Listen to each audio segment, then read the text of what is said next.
Então, primeiramente, aqui eu vou fazer uma contextualização geral, aqui, bem geral, sobre inteligência artificial. Depois o professor Sidney ele vai aprofundar um pouco mais nesse contexto, né, do histórico da inteligência artificial. Mas o que a gente considera aqui, o primeiro artigo sobre inteligência artificial, ele aconteceu em 1950. Ele foi escrito por Alan Turing e depois também o professor Sidney vai falar mais sobre esse artigo, sobre o teste de Turing. Mas o que eu queria chamar a atenção é que nessa data aqui, em 1950, a gente já tinha a base do que seria a inteligência artificial hoje. Quem lê esse artigo, aliás, ele é um artigo muito fácil de ser lido, é basicamente texto. É muito interessante a visão que ele tinha naquela época do que seria a inteligência artificial hoje. E somente depois de 70 anos apareceu o ChatGPT ao público. Já antes disso tinha o ChatGPT, mas ao público somente 70 anos depois. E no caso aqui o ChatGPT é uma IA generativa, que é uma IA que produz algo novo. Depois o professor Peterson vai falar um pouco mais sobre o que seria aqui uma LLM, né? O que é uma IA generativa. Mas o que aconteceu ao longo de todo esse tempo? De 1950 a gente já tinha teoria. E por que só em 2022 isso veio se tornar público? Os senhores têm alguma ideia sobre o que mudou de lá para cá? Então, o binômio aqui, que é o gargalo da inteligência artificial ao longo desse tempo, em especial a IA generativa, que é treinada com uma grande quantidade de dados e exige bastante processamento, é justamente isso que é o gargalo. Somente nos dias mais atuais a gente conseguiu consolidar dados para poder treinar uma LLM e somente nos dias atuais que nós tivemos também processamento para poder treinar essas redes neurais. Não se preocupem também, depois os professores vão falar sobre redes neurais de uma forma bem simplificada. E para poder treinar uma LLM, o que seria uma LLM? Do inglês aqui, Large Language Model. Modelo de linguagem de grande escala. Então é um modelo treinado, né, com bilhões de parâmetros, treinado com grande quantidade de dados. Só que esse modelo, por ser treinado com dados genéricos, ele atende propósitos genéricos. Posso chegar aqui e perguntar qualquer coisa para ele e ele vai me responder com base naquilo que ele foi treinado. Só que para a gente, o que interessa para a gente para usar a inteligência artificial na Polícia Militar? Para a gente interessa usar essa inteligência artificial juntamente com um banco de dados nosso, particular. Só que essa inteligência artificial, geralmente a gente usa sinônimo de inteligência artificial, é sinônimo de LLM. LLM é como se fosse um ChatGPT. ChatGPT é uma LLM. A gente acaba utilizando como sinônimo. E a gente quer usar um ChatGPT, um modelo de linguagem com os nossos dados privados. Só que para poder fazer isso, como ele não usa no treinamento dele esse banco de dados da Polícia Militar, nós temos que fazer algumas técnicas, né? Tem o Fine Tuning, tem o Prompt Tuning, que também vai ser o professor Peterson, né? Que vai fazer uma explicação aqui também bem superficial para que todos consigam entender. Só que dentro aqui do nosso banco de dados da PM, a gente percebe que existe uma certa preocupação daqueles que detêm os dados de fornecer esses dados, seja para fazer uma POC, seja para poder fazer uma pesquisa acadêmica. Então, a gente percebe que, às vezes, essa falta de disponibilidade de dados para treinar uma inteligência artificial está sendo um gargalo aqui dentro da Polícia Militar para a gente poder avançar com isso. Então, existem técnicas de anonimização dos dados e também o professor Peterson também? Pô, tudo é o professor Peterson? Estou brincando. Ele vai falar também sobre a anonimização de dados, que é possível realizar até por meio de programas, né? Tem um programa de computador que faz a anonimização. O que seria essa anonimização? Só para dar uma introdução sobre isso. Se tiver um nome de um policial que eu não quero que seja divulgado para uma pesquisa, eu troco esse nome do policial por um número. Mais para frente o professor vai explicar melhor como é que funciona. O que eu estou querendo dizer assim, é possível a gente disponibilizar nossos dados sem risco de vazamento de informações críticas, né? Então, a ideia do nivelamento também é trazer essa informação para os senhores, para que a gente possa avançar nessa área. Então, do lado aqui do nosso processamento, apesar do nosso data center ter vários servidores avançados, nós não temos placas de GPU, unidade de processamento gráfico. Eu coloquei uma marcação aqui de verde, porque a gente está em processo de licitação, e eu até aproveito para agradecer o pessoal da UGE no apoio que nos deu. Hoje de manhã estava aqui o capitão Atanape também, que nos ajudou bastante, e todo o efetivo também da UGE. Nós tivemos, né, uma lances eletrônicos para aquisição, e o empenho foi enviado para a empresa segunda-feira agora. Segunda-feira foi enviado o empenho, então a gente está na expectativa de receber 2 placas dessas aqui em 30 dias, e pelo menos é o que está previsto ali no empenho.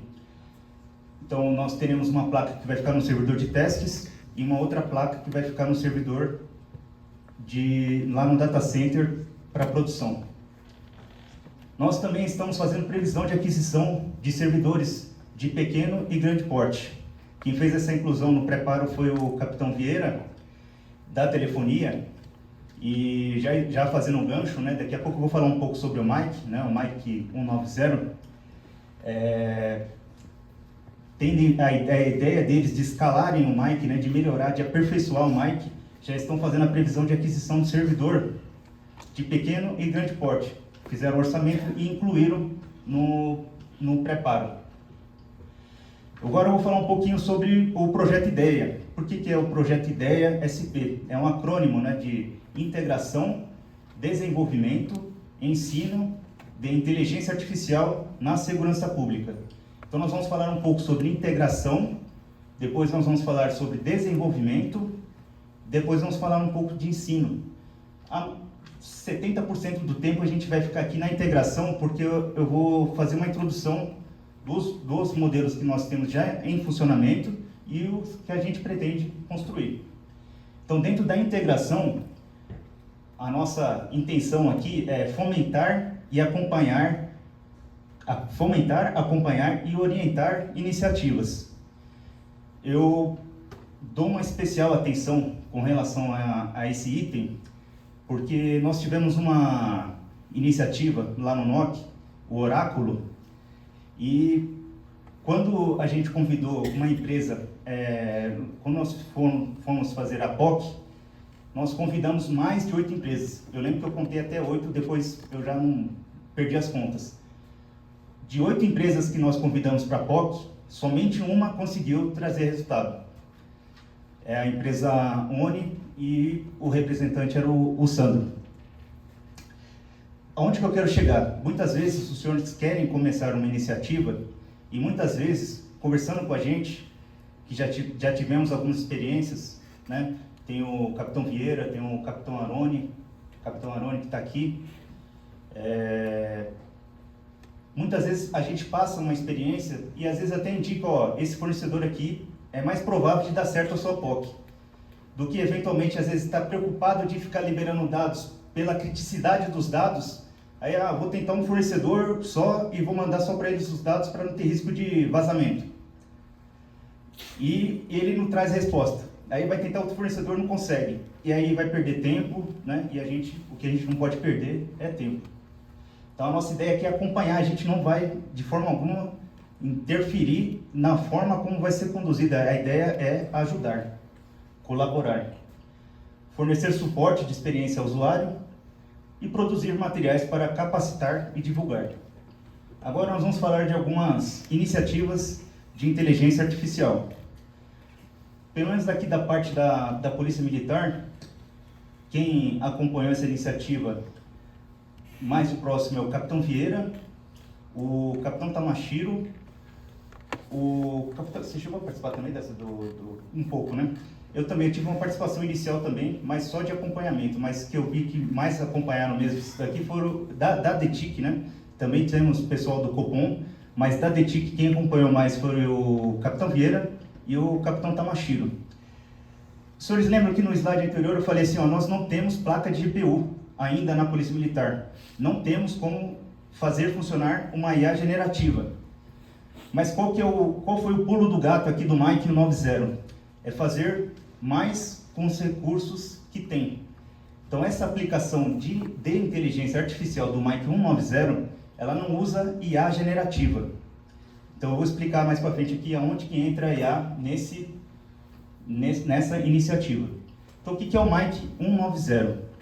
O Mike 190, ele atende vítimas de perturbação do sossego. O Mike 190 é assistente virtual por voz. Ele, por meio de uma árvore de decisão, um formulário, ele cadastra a ocorrência. Então, como funciona? O cidadão está em casa e, de repente, ele ouve um barulho, lá do vizinho está incomodando. Barulho, música. Aí ele pega o telefone dele, liga 190. No momento que ele liga 190, um atendente humano recebe aquela ligação para poder identificar se trata ali de uma ocorrência emergencial. Quando o atendente humano vê que não é uma ocorrência emergencial, no caso uma perturbação do sossego, o atendente humano encaminha essa ligação para o Mike. O Mike, ele faz todo o cadastro da ocorrência completo, sem intervenção de um atendente humano. Como que ele faz isso? Por meio de uma árvore de decisão, o Mike vai fazendo algumas perguntas para o solicitante. E aonde que entra a inteligência artificial do Mike? Por que é a primeira iniciativa de inteligência artificial da Polícia Militar?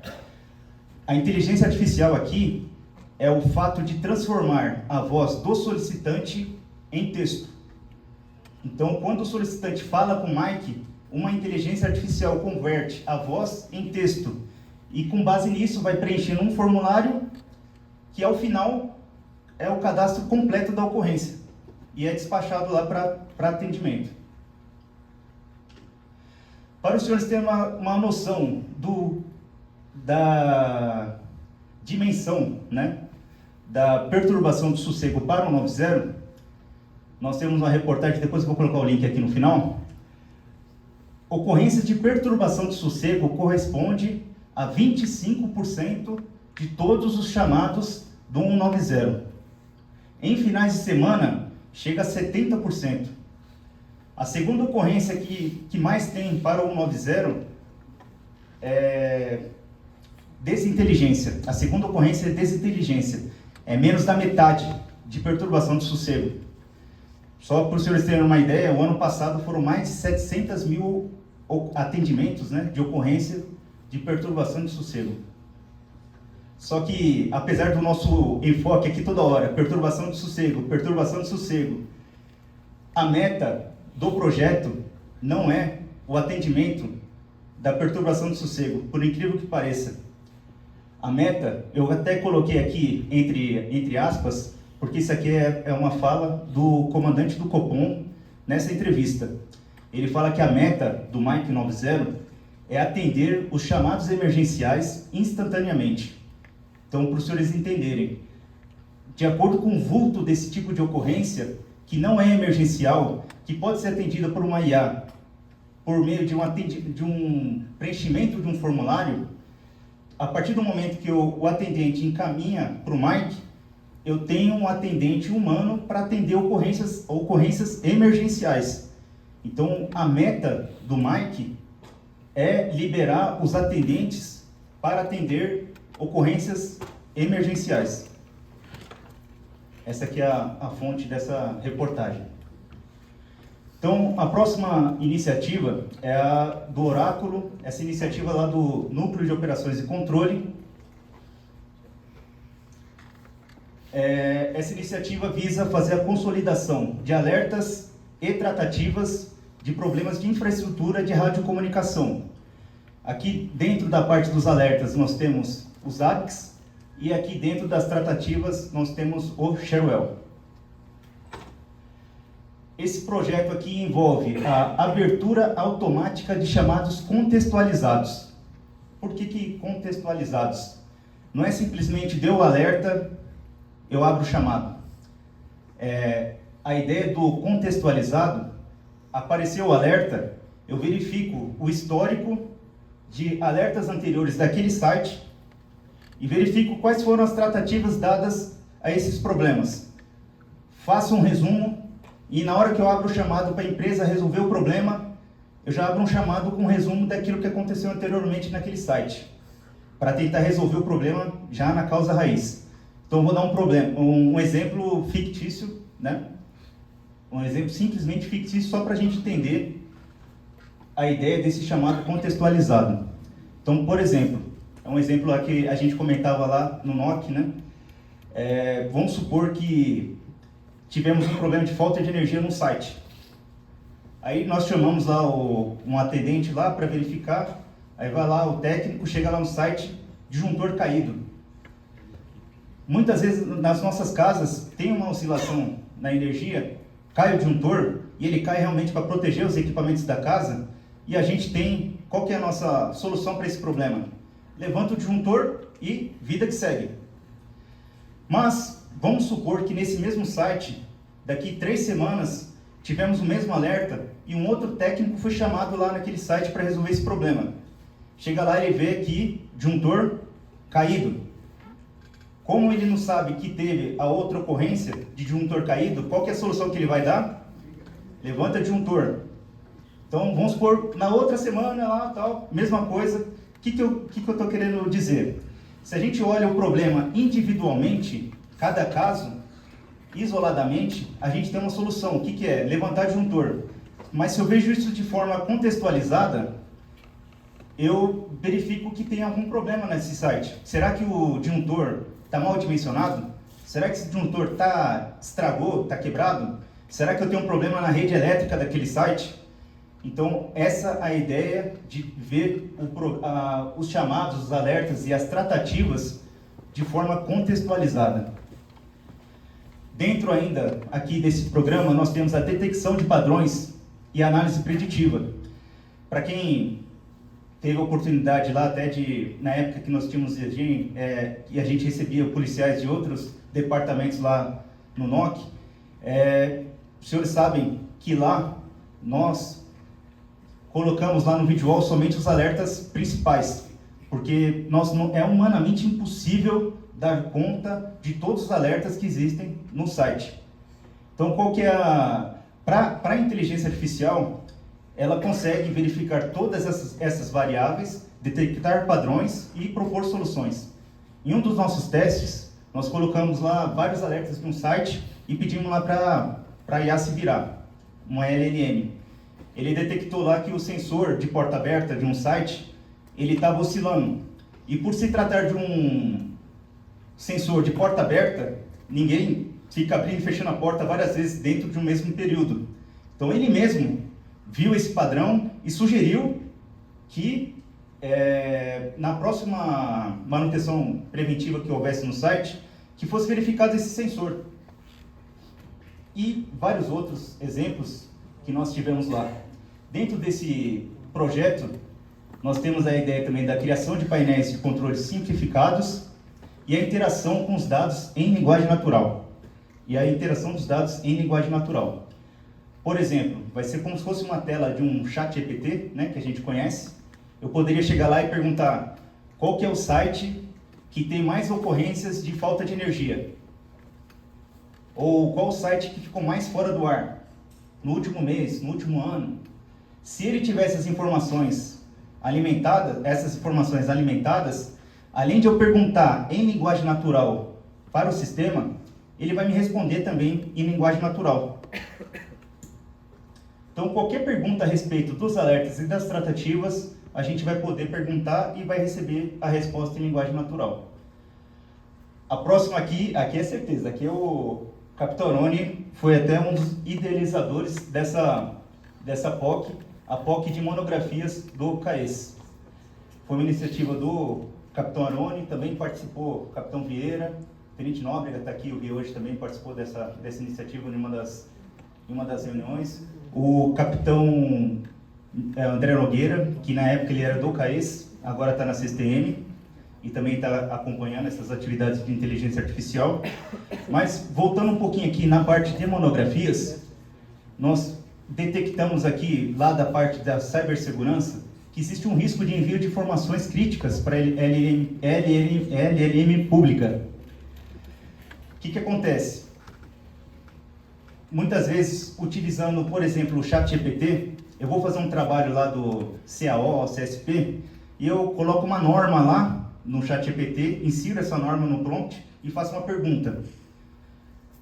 Quando a gente envia informação para uma LLM pública, essa informação que a gente está enviando, ela pode ser utilizada para treinamento dessa LLM pública. Então, essas informações que são críticas nossas, elas acabam virando de domínio público. Então, é por isso que nós pedimos que não faça a inserção de documentos, normas, no ChatGPT. E aí, qual que seria a solução? Teria que ter uma IA privada para poder fazer essas pesquisas. Então, a POC é uma POC com mais de 1000 monografias. A empresa que está participando aqui é a empresa Masterdom, o representante é o Marcos.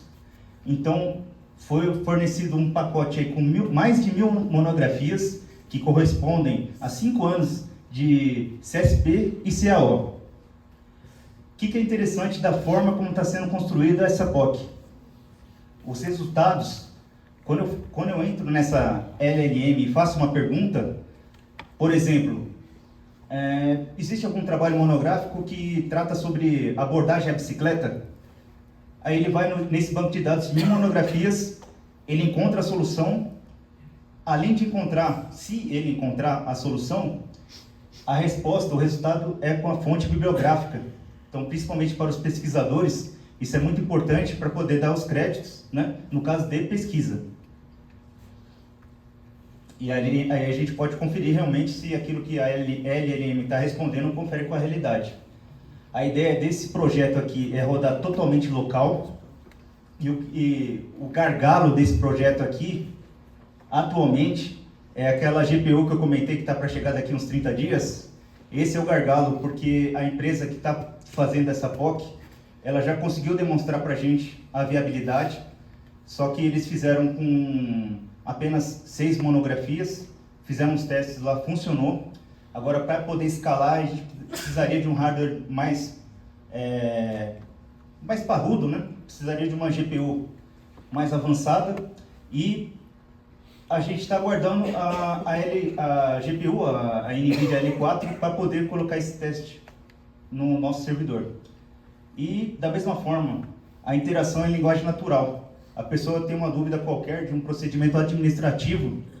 Eu queria saber tal coisa, tem alguma monografia que trata sobre isso? Ele vai lá, pesquisa e traz em linguagem natural. Normas PM. É bem parecido com aquele das monografias. Ele não foi iniciado ainda por falta de consolidação das normas. Essa POC aqui é uma ideia, né, que nós estamos prevendo aí para frente. Apesar de não ter ainda a consolidação das normas, existe um indicador do plano de comando para a CSTM para consolidar essas normas. Então, se nós temos um indicador e nós temos uma unidade responsável pela consolidação, nós estamos de olho ali para acompanhar. Assim que eles tiverem os dados, já é um passo para a gente poder aplicar a inteligência artificial, que a gente comentou no começo. Que a gente, para IA generativa, qual que é o binômio? Dado e processamento. Então, a gente tendo o dado das normas consolidadas, mais um poder de processamento, no caso a GPU, a gente já consegue trabalhar. Os resultados aqui, igualmente, da monografia, ele tem a citação da fonte bibliográfica, no caso a norma, para a gente é bastante importante. Se a gente tem uma dúvida de algum procedimento operacional ou administrativo, a citação da norma é muito importante para a gente. O processamento aqui é totalmente local, por isso que a gente teve essa preocupação tanto com as monografias quanto com as normas. E a interação, igualmente, das monografias também é em linguagem natural. Eu pergunto em linguagem natural e recebo a resposta em linguagem natural. Eu vou falar um pouquinho sobre chat e modelos personalizados. Nós temos 2 servidores, né? Até agradeço também ao capitão Basileu, que estava aqui na parte da manhã, o efetivo também lá da sessão, a todos do efetivo. Eles disponibilizaram um servidor que ficou com a gente lá na divisão de cibersegurança. Esse servidor é de testes e nós temos um servidor igual lá no data center para produção. Por isso que nós compramos 2 placas de GPU. Vai ficar uma para testes e outra para produção. O motor aqui que faz funcionar esse LLM é o Olhama. Não se preocupe com isso, mas é mais para terem conhecimento. E para poder fazer uma interface com o usuário, nós utilizamos esse programa aqui, Open Web UI. E esses 2 softwares são de código aberto e uso livre. Então a gente instala localmente e também consegue usar de forma livre. O único gasto que a gente vai ter aqui é com a energia. Depois o professor vai comentar também que no treinamento de LLM nós temos um consumo muito alto de energia. É um dos maiores custos para os data centers que tratam com IA. E também rodando 100% localmente, aguardando também, nesse caso aqui, o chat, também aguardando a GPU para a gente poder colocar em produção. Então, mesmo sem a GPU, nós já fizemos alguns testes locais. Essa aqui é a cara do nosso chat, usando aqueles 2 softwares que eu comentei anteriormente. Então aqui a gente tem a possibilidade de escrever qualquer tipo de pergunta. A tela é bem parecida, né, com o ChatGPT. Aqui a gente pode adicionar arquivos, né, se eu quiser pegar um arquivo e resumir ou fazer perguntas a respeito desse arquivo, eu posso adicionar aqui. Aqui é o nome do usuário logado. Aqui os chats, o histórico de chats, né, bem parecido com o ChatGPT normal. E aqui em cima eu posso escolher os modelos. Clicando ali para ver os modelos, nós temos alguns modelos que podem ser utilizados. E aqui nós temos um modelo personalizado. É um modelo para criação de elogios, para ajudar a criação de elogios. Então essa aqui é a tela, quando a gente entra na tela de fazer, que pode nos ajudar a fazer elogios. E como é que funciona essa tela? Eu vou ler aqui embaixo qual que é a instrução que roda por trás desse modelo, de modo que ele possibilite a gente criar um elogio de uma forma mais facilitada. Ele diz aqui, ó, com base no texto base, até uma coisa que eu comentei, né? Qualquer instrução que a gente vai dar, em termos de informática, não se preocupe com redundância, né? É muito importante que seja bem claro aquilo que a gente quer fazer. Não se preocupe com palavras repetidas, né? Tem que ser bem explicado para que seja bem executado. Então, com base no texto base, informado e na função da pessoa valorizada, crie uma resenha para elogio formal para o agraciado. Seja persuasivo, motivacional e formal. Isso aqui é a orientação de como é que ele vai montar o texto. Ele vai ser persuasivo, motivacional e formal. Comece o texto com elogio individualmente o. Isso aqui é só um exemplo de que seria um modelo personalizado. Poderíamos fazer vários outros de acordo com as necessidades de cada sessão. E às vezes a gente atendendo a necessidade de uma sessão acaba atendendo de várias outras. Então aqui tem a orientação para o usuário quando ele entra nessa tela. Informe o usuário, olá, informe o posto, graduação e nome de guerra do agraciado, a função e o texto base. Então, são 3 coisas que precisam ser informadas. O posto, graduação, nome de guerra, a função dele e o texto base. Para formar esse texto base, a gente joga as informações sem preocupação de estrutura, de palavra repetida, se eu estou falando algo no começo, no final. A ideia ali é colocar todas as informações meritosas, né, daquela pessoa merecedora do elogio. E até aproveito esse momento aqui para falar dos elogios, né? Além do reconhecimento dos bons serviços prestados dos nossos policiais, principalmente para os sargentos, o elogio ele conta a pontuação para a promoção, e em especial os elogios individuais. São até 5 elogios, cada elogio vale 0,2, então se completar os 5 elogios, acaba ganhando um ponto, e isso pode fazer diferença na hora de ser promovido. Às vezes, para poder escrever um elogio de forma estruturada, a preocupação, não posso repetir palavra, tem que colocar isso pelo outro.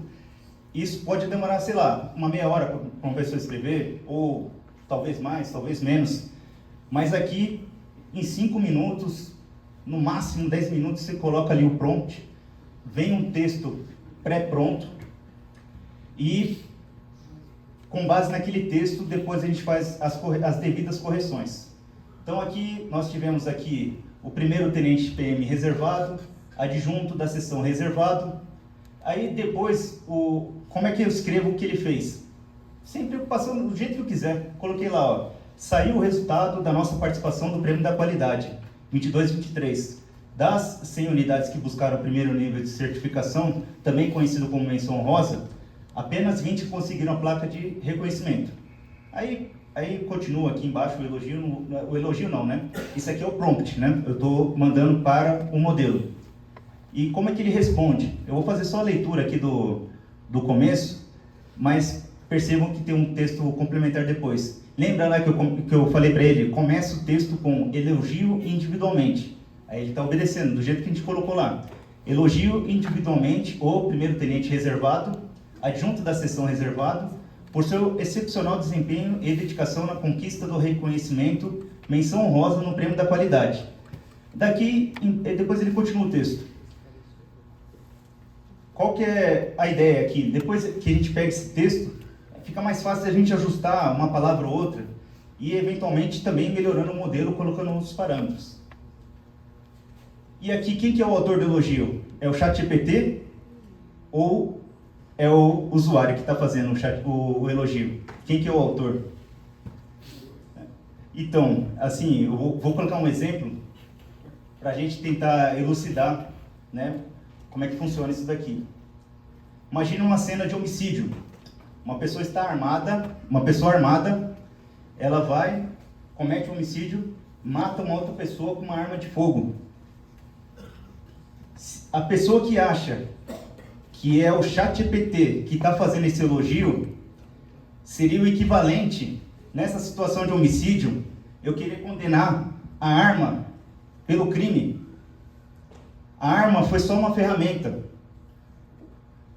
O modelo de linguagem, ele é uma ferramenta também. De acordo com as informações que a gente coloca nele, que ele traz o resultado. Mas quem é responsável pelo resultado que ele traz? É a pessoa que insere os dados no modelo de linguagem. Isso aqui tem bastante a ver também com o trabalho CAO do Aroni. Até depois, se ele quiser explicar um pouco melhor do que eu, ele vai ter, com certeza, ele vai ter mais subsídios para dizer. Mas eu também estou pesquisando nessa área, porque isso aqui é o que a gente vê que é o futuro aqui, né? E para algumas pessoas já é o presente da inteligência artificial. Aqui eu coloquei várias bases aqui, exemplificando iniciativas isoladas de inteligência artificial na Polícia Militar. Todas aquelas iniciativas que nós comentamos e as que podem vir. Nós temos a entrada do usuário no prompt, lá do LLM. Nós teríamos uma LLM central. Essa LLM central recebe essa entrada do usuário e manda para um agente. Esse agente, ele tem uma inteligência e ele sabe em qual base que ele busca a informação que é específica nossa, da Polícia Militar, ou da nossa empresa. Então, a LLM manda a requisição para o agente, o agente verifica, ele quer saber de norma interna, vou lá naquele banco de dados de norma interna da Polícia Militar, e ele cria uma informação. Então, nós temos um modelo de propósito geral, mas aqui a gente tem uma informação específica da nossa empresa. Com essa informação, ele volta para a LLM, e aí a LLM tem informação dos dados de criação dela, e também tem um dado específico da nossa empresa. E com base nisso, ele gera uma resposta final, uma saída em linguagem natural. Então, esse futuro, vamos falar futuro, né? Que o pessoal está pesquisando, né? Que o pessoal está querendo fazer, a gente teria uma LLM central e a gente conseguiria integrar todas essas iniciativas. Isso aqui é um grande desafio, por isso que a gente pede que todos aqueles que queiram montar uma iniciativa, que converse com a gente para poder ajudar a construir essa iniciativa de forma que a gente possa integrar posteriormente. Nós temos uma comunidade no WhatsApp, e dentro dessa comunidade nós temos alguns grupos, e cada grupo tem uma iniciativa. Aí as pessoas que já tiveram experiência em outras iniciativas podem repassar essa experiência para poder ajudar. Muitas vezes a iniciativa tem que partir realmente daqueles que possuem os dados, porque conhecem melhor o negócio, e principalmente porque aqueles que detêm o dado têm mais segurança de trabalhar, muitas vezes de oferecer para uma empresa. Mas depois a gente vai falar sobre a anonimização, que vai ajudar nesse processo também. Então, dentro do desenvolvimento, nós temos a formação de parcerias acadêmicas. Então, nós já tivemos uma palestra, né, da professora Sara Jane, que falou sobre mineração de processos aqui com a gente. Nós tivemos contato do IBMEC, também com a gente. Tivemos contato dos professores da Uninove. Então, formar parcerias acadêmicas e tecnológicas. Nós também estamos em contato, por meio também do Capitão Anoni, em contato com a Dell. Sexta-feira agora nós vamos fazer uma visita, conhecer as instalações da Dell e vamos participar de um workshop de IA. Temos contato também com a empresa da IBM e algumas fabricantes de software. Nós temos a intenção aqui de publicar artigos científicos, policiais militares e comunidade acadêmica, publicação conjunta de artigos científicos. Por quê? Porque isso fundamenta a busca por financiamento. Se a gente quer buscar um financiamento, a gente tem que, entre aspas aqui, nessa área de pesquisa, criar artigos científicos é uma forma de a gente poder comprovar a nossa pesquisa e que a gente vai mostrar resultados.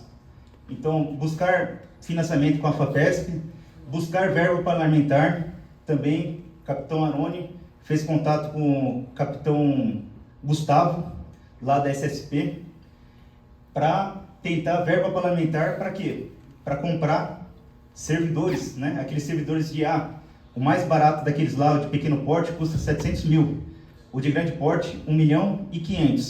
E assim, é um só servidor. Para fazer treinamentos, depois o professor Peterson vai falar, precisa de milhares daquele para fazer um treinamento de uma LLM do zero. Mas não vai ser o nosso caso. Um servidor daquele lá, eu acredito que já vai dar para a gente fazer bastante coisas. E, assim, dentro do desenvolvimento também tem a parte de simplificação do processo licitatório. Quando a gente enquadra em pesquisa e desenvolvimento, a gente consegue também facilitar o processo licitatório. Por exemplo, para aquisições para o ano seguinte, eu tenho que fazer a previsão no ano anterior. Tem o PCA, não sei se os senhores participaram, Plano de Contratações Anual. Então, quando é pesquisa e desenvolvimento, como existe muita atualização tecnológica, quando você enquadra como pesquisa e desenvolvimento, você não precisa incluir essa aquisição no plano de contratações anuais. E também, criação de projeto de pesquisa. Também, novamente, tudo Capitão Anoni também, né? Equipe, é isso mesmo. Mas assim, acabei falando várias vezes, porque ele está fazendo o CAO, e faz parte da pesquisa dele, e eu também estou fazendo uma pesquisa também. Para poder enquadrar como pesquisa e desenvolvimento, tem que ter um projeto de pesquisa atrelado. A parte de ensino, acabando aqui, pessoal. Realizar palestra de nivelamento, que é o que nós estamos fazendo aqui. Segundo ponto, visitar as sessões. Eu coloquei aqui IA e qualidade. Por que é importante? Tem uma demanda do escritório da qualidade, que é para os senhores montarem os PAPs das sessões. É importante ter escrito lá nas sessões as atividades que os senhores desempenham. Porque quando chegar o consultor de IA lá na sessão, ele vai conseguir verificar quais são as atividades e vai poder orientar no que pode ser feito o uso de inteligência artificial, que vai além do LLM. A gente fala aqui do LLM, que é o mais conhecido, mas existem outras técnicas. Aí vai ser nisso que o consultor vai poder apoiar para verificar o que pode ser feito lá na sessão. Então, por isso que, aproveitando aqui esse assunto, os professores vão fazer uma introdução sobre a inteligência artificial, tentando ser o mais simples possível, mas também não se preocupe que posteriormente vai ter uma visita às sessões, faz parte do projeto e novas dúvidas, sugestões poderão ser apresentadas. Aqui também temos a proposição e disponibilização de cursos para aqueles que desejarem aprofundar e incentivar a realização de cursos externos.